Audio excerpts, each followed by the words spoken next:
to QI, the show that tickles the armpit of tedium with the feather duster of interestingness. Tonight, we're taking a lingering look at love.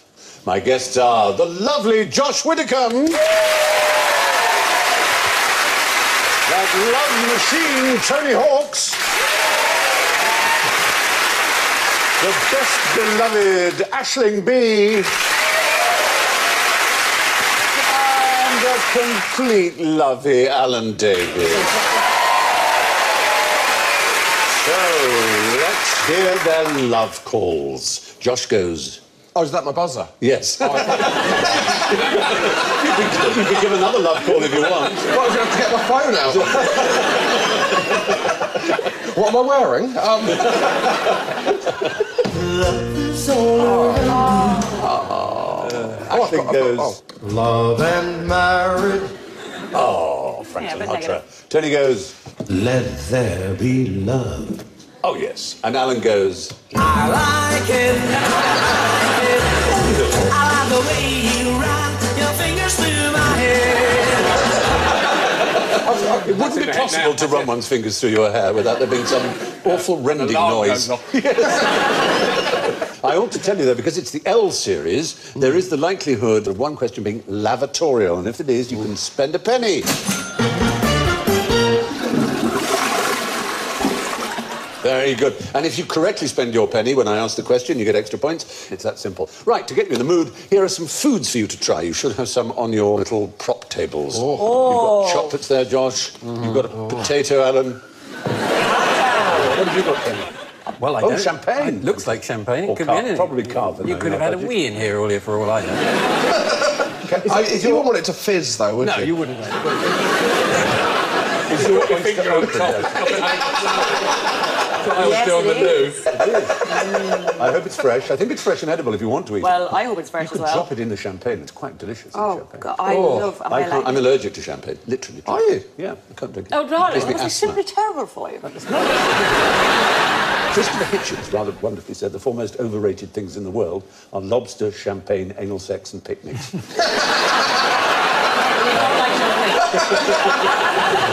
What a night that would have been. Come on, they're all daytime. Anyway, so by all means eat yours, but what do you think they have to do with our theme? Chocolate? They're, sexy foods. They're aphrodisiacs. Aphrodisiacs. They're considered to be aphrodisiacs. Yeah. Oysters have long been considered it. Potato? Yes, Alan, 1,000 times yes. You can go on a date, of course, with 2 potatoes and a carrot and lay them out on the desk or the table in a very erotic way and tantalise people. That's true.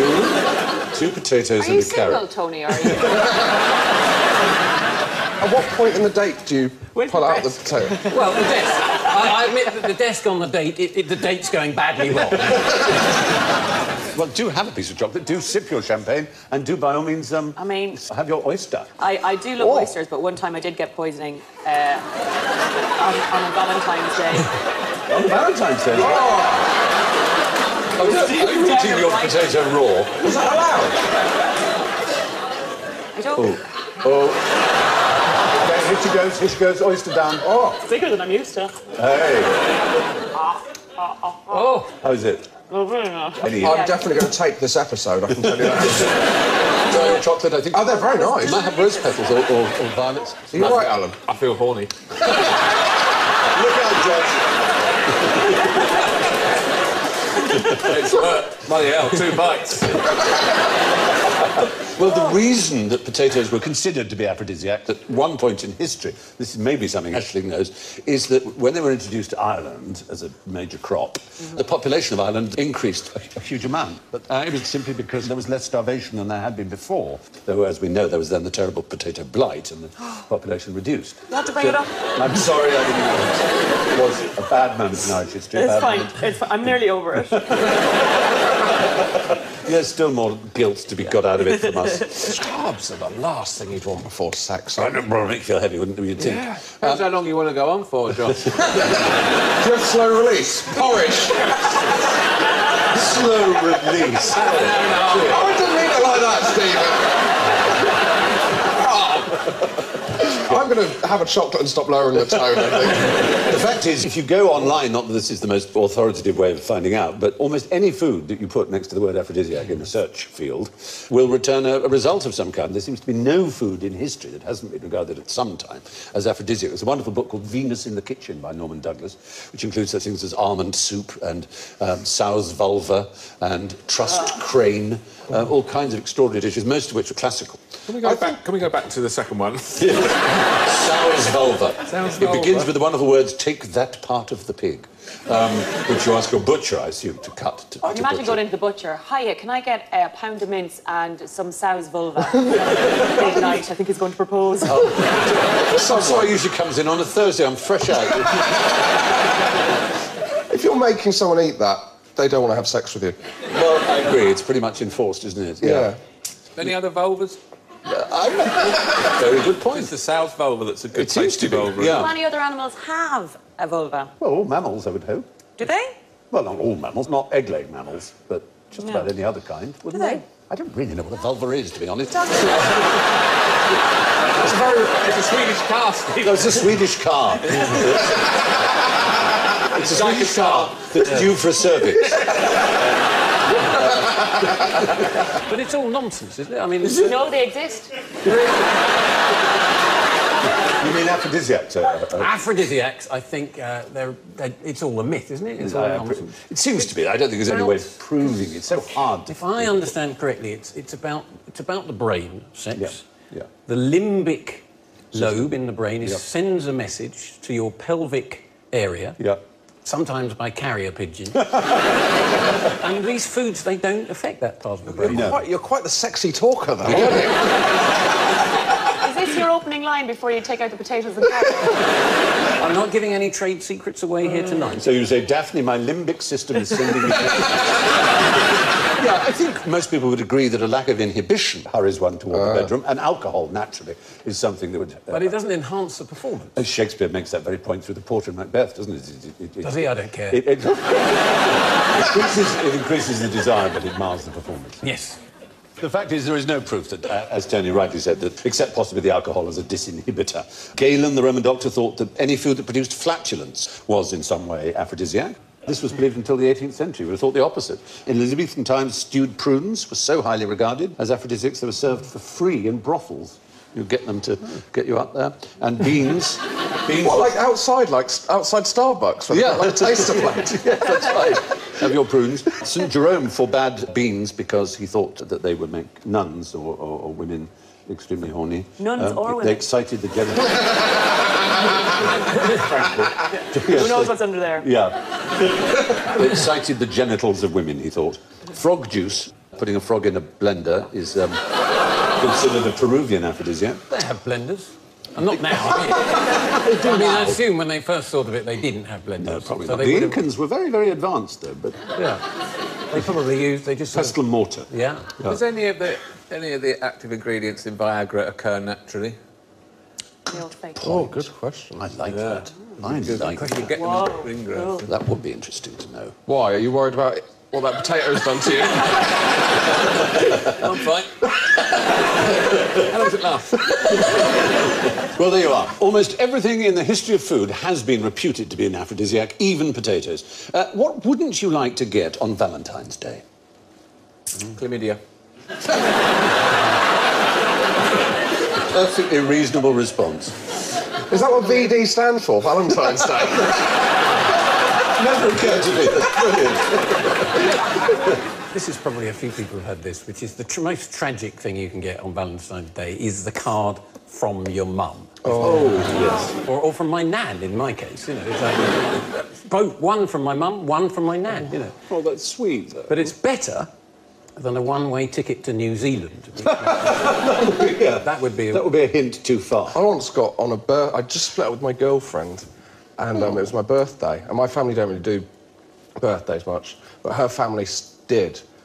So I received one birthday card, which was from my ex-girlfriend's mum. Oh, my goodness. And I've just realised how bleak that is. Yeah. I thought that was an amusing anecdote. Turns out it's actually the bleakest moment of my life. We're all very sorry for you. Can anyone tell me why on the Valentine's Day cards you're not supposed to admit that you've sent it? Because that's the most pointless thing, isn't it?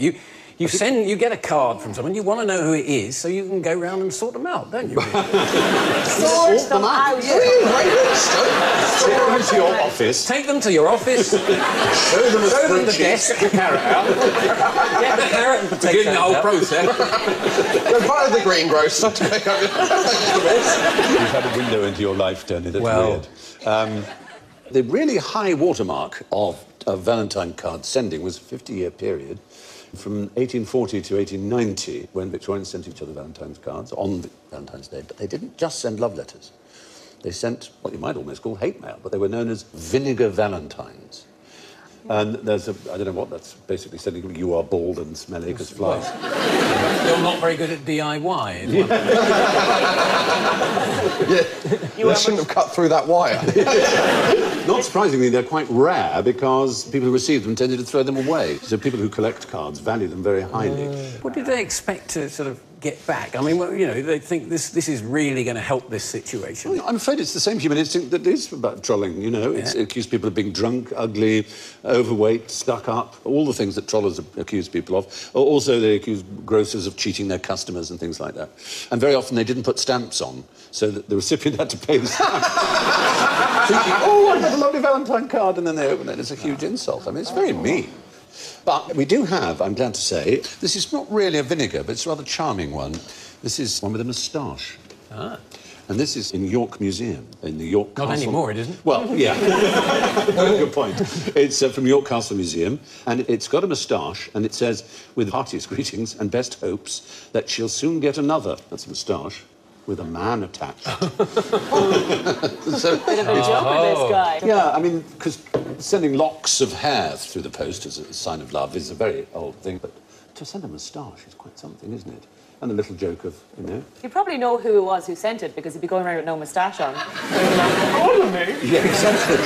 If you kidnapped a man with a moustache, Yeah. you know, then you'd send the moustache to show that you've got... Oh, that's true. It's kinder than sending an ear. Recognise this moustache? Salvador Dali's wife is like, no! Well, that's what a vinegar valentine was. From love letters to l'amour. Who did Napoleon's ex go out with next? Are we talking about Josephine? Well, yes, we are, but not the Empress Josephine. Oddly enough, he seemed to have a predilection for Josephines. Well, he had two mistresses. One was called Josephina, and one was called Josephine, neither of whom was the Empress Josephine. There they are. There was Josefina Grassini, who was a beautiful dancer, opera singer, opera dancer, they used to be called, and Josephine Weimar, an actress. So they were both very beautiful. She looks like she's doing the single ladies dance, like she's, what? She's showing how tall Napoleon is. I once went this high! But these, as I say, were different Josephines. They were later ones. Just before the Battle of Waterloo, who was the British ambassador in Paris? British ambassador... I'll leave this one to you, Alan. Before Napoleon escaped. Before Napoleon escaped. It's kind of easier than you think. He was the victor of Peninsula and he'd beaten Napoleon before, and he was about to beat him again. It was the Duke of Wellington. Duke of Wellington himself. There's old Hookie on the right, and there's Napoleon on the left, and... Yeah, Wellington really knew how to rub it in when he beat someone, as it were. Did he go out with... Yeah, he went out with both of these mistresses.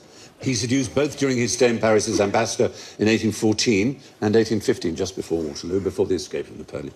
While Napoleon was in Elba, having abdicated, if you remember. Able was I ere I saw Elba. What's odd about that phrase? It's a palindrome, isn't it? Yeah, that's Yes. right. Palindrome. Exactly, it's a palindrome. It's actually palindrome, guys, so... And Weimar was the only one who compared the two in bed, which is extremely unkind of her. She said, Monsieur le Duc était beaucoup plus fort, was a lot stronger in bed. Fort is fiercer, stronger, mightier. Yeah, better, basically. Was there a Mrs. Wellington sort of back home who was a bit fed up about The it? Duchess, yeah. Yeah, she must have been, you know, unimpressed, I'd say. Well, he famously did have a lot of affairs. There were so many potatoes around in those days. No doubt that they were up to it. That's right. And after the war's ended, he was presented with Napoleon's sword, 3 paintings of him, and the painting of his sister, Paolina Borghese. There she is, that's Napoleon's sister there, with a nipple showing. She's got something keeping her chin on as well. Yes, keeping her mouth from falling open. I think it's a mask. It's clearly some sort of a face mask, like it's got a bit of elastic around the back. Well, Napoleon had commissioned a statue of himself, 11 foot tall, basically twice the height of himself. And this was bought by the British government and given to Wellington along with the house they gave him. Do you remember what it's called? It's got a wonderful famous... Number 1 London. Number 1 London. Oh, Apsley wow. House. And it really works. If you get into a cab and say Number 1 London, the cab will go, oh, I've always wanted someone to say that. And they will take you there. Is that supposed to be the sculpture of Napoleon? That is it in the, I know, somewhat idealised to say the least, Oh, in the God. stairwell of Apsley House, as it's also called. Where is Number 1 London, then? It's a Hyde Park corner. It's easier to spot in real life because there isn't a bloody great big picture. Duke Wellington, Beef Wellington man. Yes, Yeah, it's named after him. Yep, and the boots. And the boots as A well. lot of military figure had articles of clothing named after them, particularly for some reason the Crimean War. There was Lord Cardigan, who was in charge of the Light Brigade. Balaclava. The Balaclava helmet, absolutely. And the... Jodhpur. Jodhpur's a place, I think. But Raglan was also part Dr. of... Martin. Raglan. The Raglan sleeve. Lord Bobble Hat. Colonel Scarf. Is it the Old Earl, jockstrap. the Earl of Head and Shoulders? Lieutenant Washing Machine. Well, there were a lot, a few. So, good. The Duke of Wellington's conquests included Napoleon and no fewer than 2 of his exes. Who would bite their arm off to get their leg over? Love is all around me. Yes, Josh. You!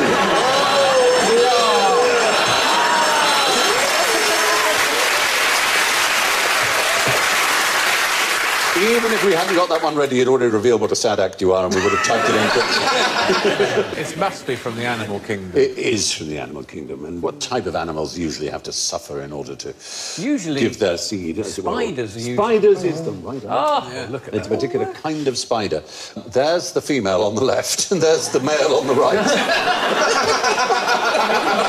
That's a niche market there. He's going to have a Napoleon complex. Have you seen that picture of Bernie Eccleston and his ex-wife? It's like that old... He's said to his mates have said, no, don't bother, she's too big for you. He's going, no, I can get her. You watch, she's no problem at all, mate. You know? He won't let her wear heels on a night out, will he? She is 100 times bigger, and if we see him close up, you might notice... He's Tom Cruise. It's quite hard to see, but the front 2, the left one is curled inwards a bit, but the right one is straight up, are actually penis legs. He has 8 legs like any spider, but the front 2 are penises and are charged with I've got a couple of them down under here. The old penis leg there.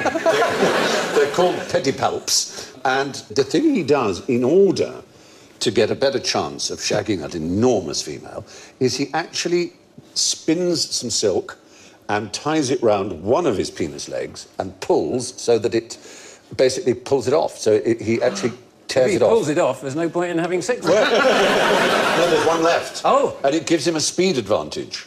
So he's much, much quicker, so he can scuttle after her. It all seems most complicated life cycle, the oddest procedure, but it's honestly true. It's the male tent cobweb spider. So the males that do this are 44% faster than ones who've kept both their penis legs. But even then, when they get the female, which is their reward, the female then suck them dry and discard them. Yeah. Which... Oh, isn't that just the way? Yes. You deserve it, you old bastards. Mum sends him a card. Is the human equivalent of this? Katie Price. No. The octopus has a penis arm, didn't it? Yes, that's right. Completely correct. I read this, the 8 legs of the octopus all function independently and they don't know what the other ones are doing. Isn't that weird? Yep. And the only thing in the world that an octopus sucker won't stick to is an octopus leg. Which is so Which is why they don't get all tangled up. Yeah. I know things about octopus. You do. Researchers tested the tent cobweb spider rather meanly by chasing them, some intact, some not, around a little running track to see how long they lasted. And the spiders with intact sex organs lasted 16 minutes on average, but the spiders that had snapped one off or snipped one off lasted up to 28 minutes. So it is a big advantage. Once you've mated, of course, you have to bring up the children. To that end, what are the advantages of having a goat as a nanny? Let there be love. I think it's because they've got hooves. And if you had a nanny that had hooves, they couldn't sneak up on you. That's true. The fact is, nanny goats are called nanny goats for a dash good reason. In the days of foundlings who were left on the church doors, if you left a baby on a church steps, it was a foundling, and it was therefore thrown on the mercy of the parish, and it had to be fed. And of course, there was no such thing as SMA or cow and gate or anything like that. The only way they could get milk was from a breast. So you had wet nurses, but you also had goats. And goats were amazing. They'd feed on the goat. Yeah, they'd feed on the goat milk. Very good stuff. Straight from the teat. It is. It's better than until 1870. Pasteurisation was invented by Pasteur, obviously. It was the healthiest way you could have it straight from the teat. Was the goat OK with? Not only OK. I've seen Josh's little eyes light up and he's like, straight from the teeth. There. And you say goats are OK with it?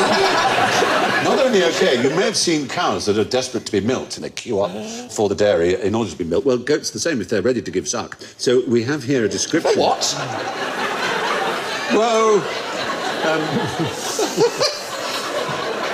you know, the phrase, Shakespearean again, Lady Macbeth. French doctor Alphonse Leroy described it in a foundling hospital in France. Each goat which comes to feed enters bleating and goes to hunt the infant which has been assigned to it. So there's a particular child that's been assigned to, pushes back the covering of the bed with its horns, like that, and straddles the crib to give suck to the infant. Sounds like an accident waiting to happen.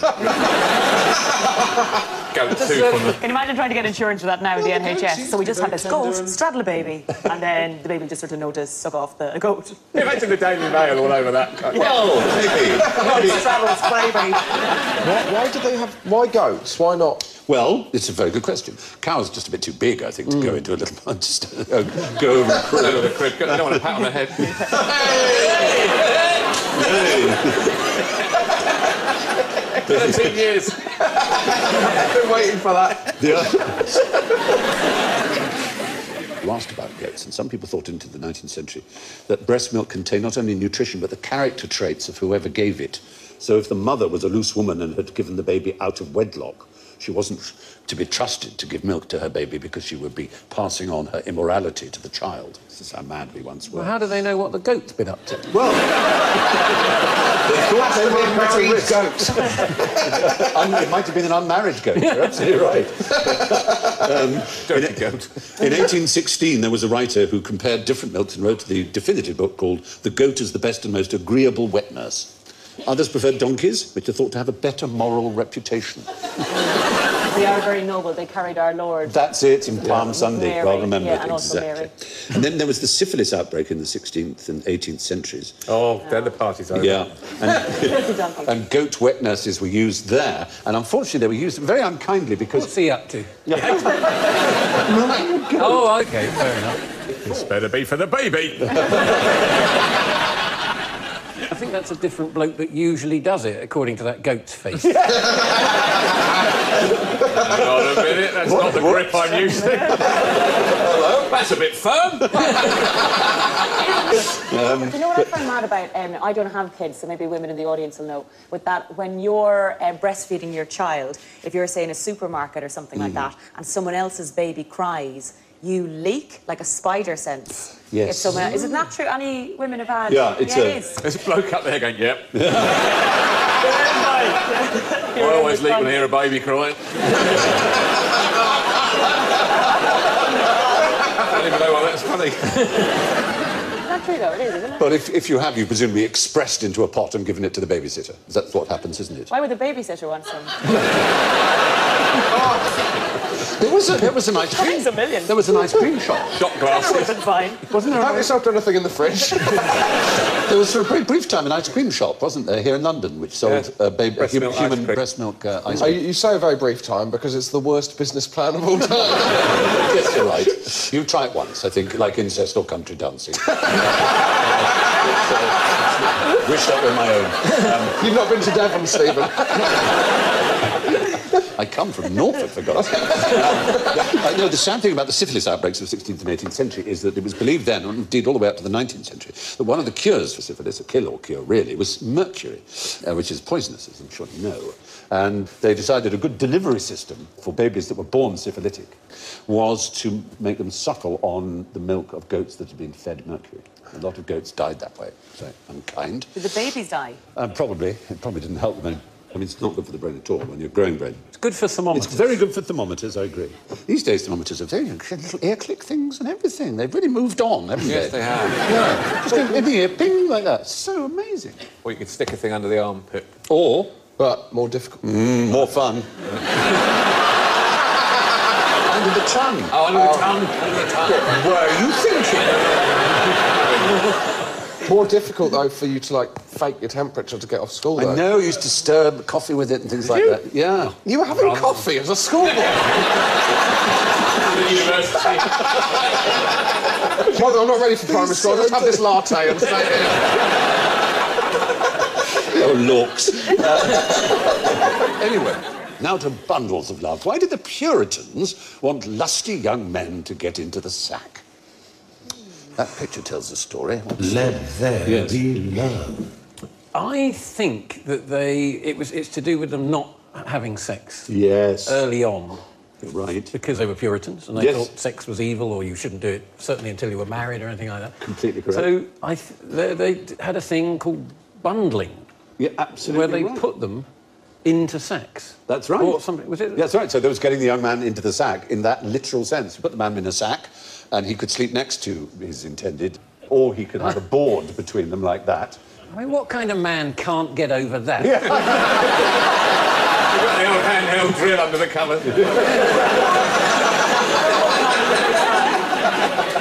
He's actually looking at that and saying, this is more over my side. Yeah. Does the duvet go under the... It does. You basically fit this wooden thing on once you've made the bed. Are you sure they haven't just misread the instructions to IKEA? The IKEA bundling kit. It's your colour bed. Why were they sleeping together before marriage? Well, I think that they did want them to get used to each other conversationally. Yes, that's right. Well, genuinely, that was it. Yeah, I believe that's the idea. So that was bundling. It was an American and Dutch tradition which Americans took to, particularly in Pennsylvania, where the Dutch people went. Teenagers in sacks has a certain logic, but frogs in underpants, what would you do that for? If you run out of carrots. It sounds like a new game show on Channel 5. Frogs in underpants. It does, doesn't That frog is smiling because of what that bloke's doing with his right hand. Well, actually, putting frogs in their own underpants, putting underpants on frogs is actually where we're tending. Is it something the French do? To make them more appetising? Slap a thumb on it. Pants. It was actually an Italian priest who did this. He was quite a clever fellow. Oh, I don't think he was. He had a lot of time on his hands, though, didn't he? Well, yes. Up until the 18th century, they didn't know what sperm was for. And why would they? It doesn't seem so obvious to us. And so, like all good scientists, this particular fellow, who was an Italian put a called... frog in some underpants. Yes, he was called Lazzaro Spallanzani. It's the obvious next step. So Spallanzani... Yeah, well, it is, if you think about it. He knew that frogs fertilise their eggs outside the female's body. So it's a lot simpler than doing it to an animal that actually shagged, you know, like Don't we do do. that with your chair. Sorry. You get spotted. It was an easy way of testing because the females lay the eggs and the males come along and the eggs are fertilised. So he thought, if I cover these in little taffeta pants, which he put on the frogs then dried, you know, and the eggs did not fertilise. And so he was able to make the correct assumption that the semen was necessary for fertilising eggs. And he extrapolated that into other animals. But he didn't just work on frog sperm, so I would say he was clever. Spallanzani. He also was one of the first people to carry out artificial insemination on a spaniel. First person to suggest that bats use sound to navigate in the dark. He experimented on snail regeneration. This was slightly less kind. He had this idea, I think it was known that snails could regenerate their heads, so he took quite a lot of them, 423, cut all their heads off. Did you say he was a priest? Yes. He wasn't doing many sermons. No, quite a lot of people Very were small priests. parish. So 423 snails, of which a fifth supposedly grew their heads back, which is not a lot, but it would be a lot more than if he'd done it to humans. He also, this is a very extraordinary experiment, he tested the power of gastric juices by putting food in a sort of cheesecloth bag, which he tied up, and then swallowed and lowered into his tummy on a string, and then brought it up to see how much it had been... yeah. But how else would you do it? It sounds like one of those people you just would not want to get stuck with at a dinner party. Probably true. Oh, yeah, good, yeah. What, when he's getting out his cheesecloth for the dinner? Excuse me. Maybe something more unpleasant still. What horror was first shown in the film Psycho? Was it someone in the shower? I mean, she's in the shower, but the film shot took 30 days to film, which is very short by any Hollywood standards, and 7 of those days were devoted to the shower scene. Janet Leigh... He actually got it in the first day, but... Let there be love. Yes, you're right. There was a toilet in the shower scene. Yes. Is that it? Yeah.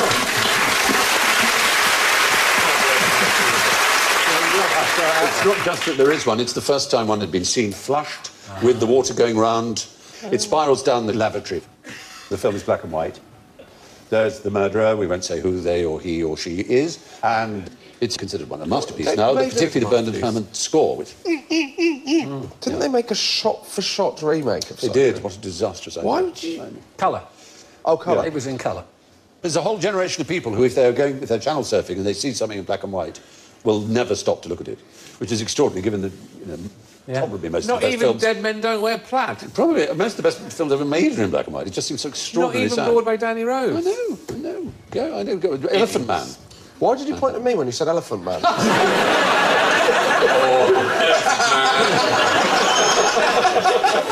to have you on the show, John. That was purely accidental.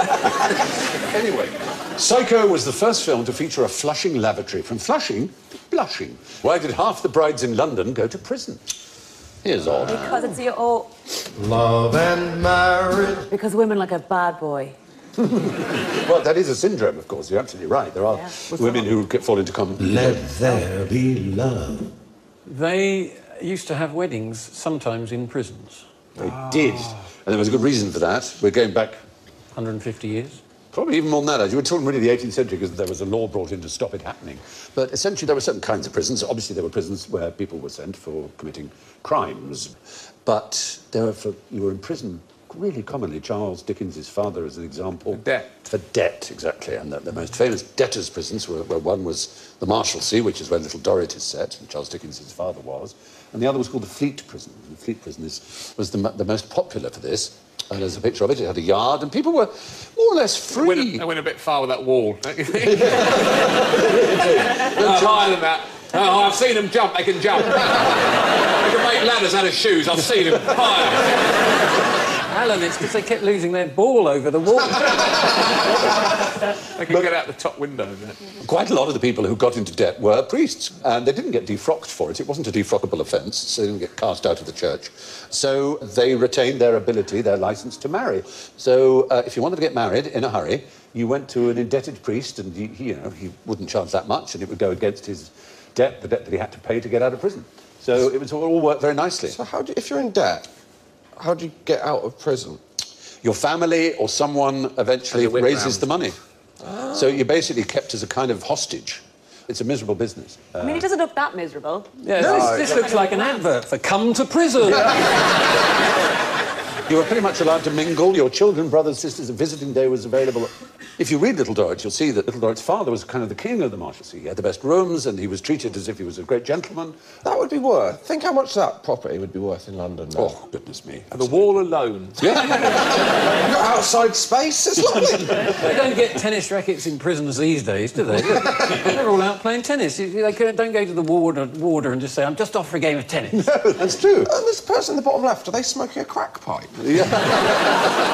It does look a bit like they are.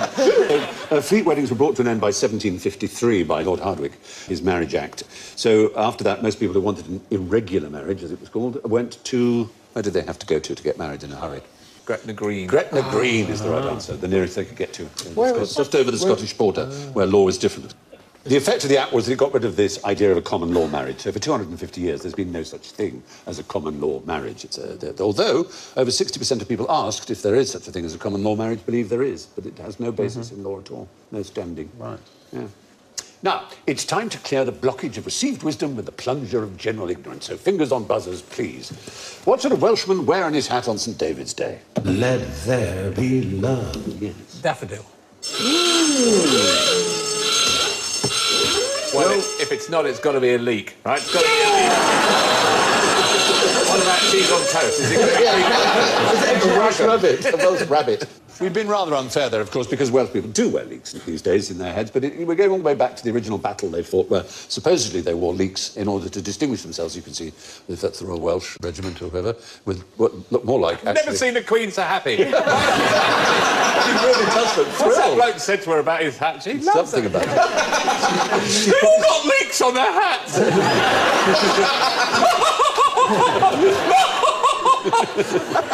She's probably saying they don't know that they're actually spring onions. Because they look a lot more like spring onions. Well, there's a whole issue about whether or not there were leeks. And Alan Davidson, close name, author of the Oxford Dictionary of Food, he claims that leeks, as we know them, didn't arrive in Britain for much longer after the Battle of Heathfield, where the Welsh who beat the Saxons there believed that they first wore leeks to identify themselves. In Anglo-Saxon, the suffix liek meant any member of the onion family. So enliek was an onion and garliek was garlic. So they might have sported something like garlic, which is slightly more light and practical than certainly a fully grown leek. The Museum of Wales thinks that actual leeks may have been brought over by the Romans. So there's dispute, really, to be honest. We just wanted to take points away from you. Anyway, it's possible that the national emblem of Wales should really be a garlic. There's a layer of the atmosphere which protects us from ultraviolet radiation. What's it made of? Hint, it has a hole in it. Love and marriage. Ozone. Oh! No. What are the odds? What are the odds? Because it is called the ozone layer, but it is neither a layer nor made primarily of ozone, which is very mean of scientists to do that to us. It wouldn't even know it Named after existed. the Irish family, the Zones, or the Ozones. The ozone! The ozones have moved in next door. It's only 15 parts per million ozone. Do you know what the chemical formula for ozone is? Yeah, but I'm not going to tell you. It's O3. Oh! Yes, it's a pale blue form of oxygen with a very pungent smell. At 0 degrees Celsius and normal atmospheric pressure, all the ozone in the sky would cover the Earth to a depth of just 3 millimetres. Under the same conditions, the rest of the air would make a layer 5 miles thick. That's how rare it is. And finally, here's one for surf lovers. Where could you find the biggest waves in the world? Hawaii. Oh! Dear, oh dear. Newquay. So, where? The Indian Ocean? No, well, possibly, yeah. Malibu. Well, I was just on a hat trick. yeah. There is good surfing to be had there on the Californian coast, but let's forget coasts. Let's forget Australian coasts and any other coast. Is it going to be Is it going to be a different type of wave? It is, no, it's a seawater wave, but it's underwater. The biggest waves are actually subsurface waves. It was satellites that showed us. We didn't know until satellite photography. And there are lots of drowned surfers. Well, they'd be very hard to surf because they really go incredibly slow. They crawl along a few centimetres a second, so a few metres an hour, I think. And a tsunami, on the other hand, which is obviously a gigantic wave, is Japanese for harbour wave, because we say tidal wave. But a tidal wave isn't correct, because it isn't tidal. Tsunamis result from earthquakes, landslides and volcanoes, as we probably know. In the open ocean, the waves are about only 300 millimetres high, but with a very long wavelength, sometimes hundreds of kilometres apart. As they approach land, the sea gets shallower, and that's what pushes them up. How fast is a tsunami? Because he is not going to... He's not going to make it, I'm afraid. No, he's not. Especially with 3 sharks on their way. More with him not having any feet than having Dear, oh dear, oh dear. But before it gets any sicker, the world's biggest waves are underwater. And so, finally, to the scores, which, if you're lucky, will be love all. Well, they aren't. Oh. They're fascinating, though. He did run into the wall several times. The tousle, toe-headed deer from Devon. Minus 36 points in fourth place is Josh Widdicombe. How relieved is our third placer on minus 7, Alan Davis. Aisling just ahead on minus 6. On plus 7, it's Tony Hawk.